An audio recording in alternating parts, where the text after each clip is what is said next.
Welcome back. वक्त आज की अच्छी खबर का। आपको याद होगा थोड़े दिन पहले सरकार ने इंदौर को देश का सबसे साफ सुथरा शहर घोषित किया था। अब सवाल यह था क्या वाकई में इंदौर सबसे साफ सुथरा शहर हो गया है, और अगर हो गया है तो इसकी वजह क्या है, कैसे हुआ ये कमाल। हमारी टीम ग्राउंड लेवल पर गई और जाकर देखा तो पता चला कि इंदौर को साफ करने में वहां के नगर निगम के साथ साथ इंदौर की जनता ने, वहां के लोगों ने बड़ी भूमिका अदा की है।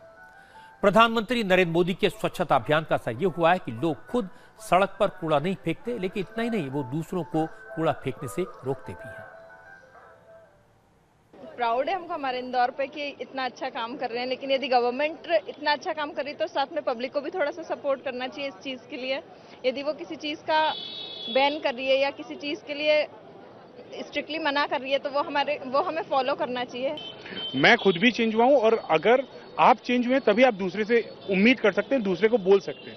मैंने अपने में बहुत चेंजेस किए कि भैया जो कचरा पहले यहाँ वहाँ फेंकने की आदत वैसे भी नहीं थी, अब और लोगों को भी समझाता हूँ और खुद भी इस चीज को लेकर अवेयर रहता हूँ कि गंदगी मेरे तरफ से ना फैलाई जाए, और अगर कोई फैला रहा है तो उसको बोलूं और उस गंदगी को साफ कर दूं। जैसे इंदौर में हो रहा है वैसे ही अगर पूरे इंडिया में भी हो जाए तो शायद सफाई की कोई प्रॉब्लम ही नहीं बचेगी। और अभी शायद हम लोग तो जो अभी कर रहे हैं वो हम पहले भी फॉलो करते थे, पर अब सारे लोग ये चीजें फॉलो करें तो शायद जल्दी और भी जो चेंजेस हैं वो हो जाएंगे। ये बात बिल्कुल साफ है, बिना आम लोगों के पार्टिसिपेशन के ये मुमकिन नहीं था। इंदौर नगर निगम ने भी शहर को साफ करने के लिए कई कदम उठाए, लोगों को साथ लिया। इंदौर में अब हर रोज सुबह गली गली में कचरा उठाने वाली गाड़ी घूमती है। लोग इस गाड़ी में ही घर का सारा वेस्ट फेंकते हैं।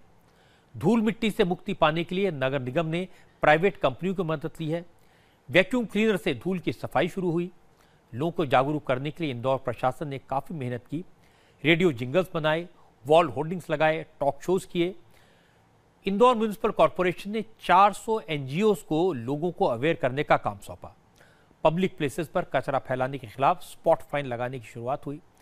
इंदौर प्रशासन ने लोगों को जागरूक बनाने के लिए सिंगर शान से एक गाना भी रिकॉर्ड करवाया।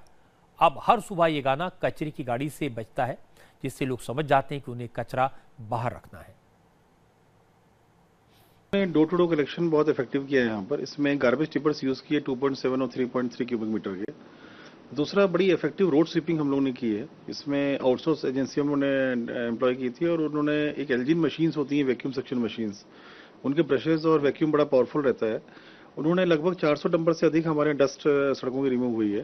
ऑर्गेनिक वेस्ट के लिए हम लोगों ने कंपोस्टिंग, जो एक ऑर्गेनिक वेस्ट कन्वर्टर्स हैं, उसके माध्यम से कुछ जगह पे शुरू की, उससे काफी अच्छे रिजल्ट थे। प्लस जो पॉलिथीन शहर में चलती है उसके कलेक्शन के लिए प्लास्टिक वेस्ट कलेक्शन सेंटर हम लोगों ने स्थापित किया, और रैक पिकर्स को इन्वॉल्व करके उनको रजिस्ट्रेशन करके उनके एक एनजीओ को लगा करके उस सेंटर पे पूरा सिस्टम हम लोग ने बना के दिया। उसका ऑपरेशन मेंटेनेंस एनजीओ कर रहा है इस समय।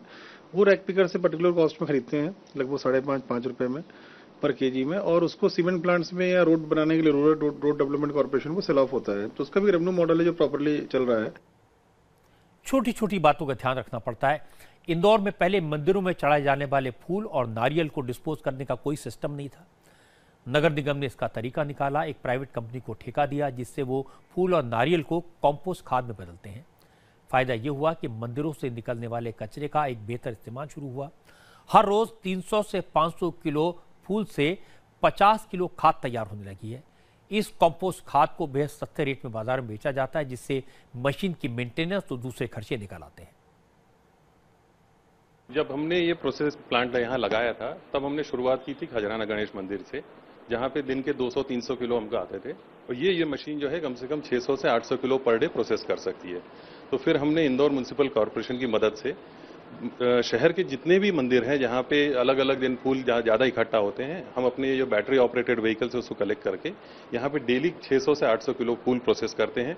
नारियल जो गणेश मंदिर में चढ़ता है वो भी इसमें डलता है। उससे खाद को हम लोग यहाँ मैन्युफैक्चर करके यहीं से रिटेल सेल आउट करते हैं।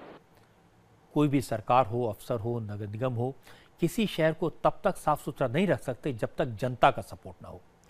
नरेंद्र मोदी ने यही कहा था, स्वच्छता अभियान तब तक सफल नहीं हो सकता जब तक कि जनता का आंदोलन नहीं बन जाए।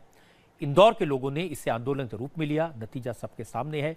मेरी आपसे अपील है, अपनी गली, अपने मोहल्ले, अपने शहर, अपने घर को साफ सुथरा रखें। न खुद सड़कों पर कचरा फेंकें, न दूसरों को फेंकने दें। यह हम सबके लिए अच्छा है।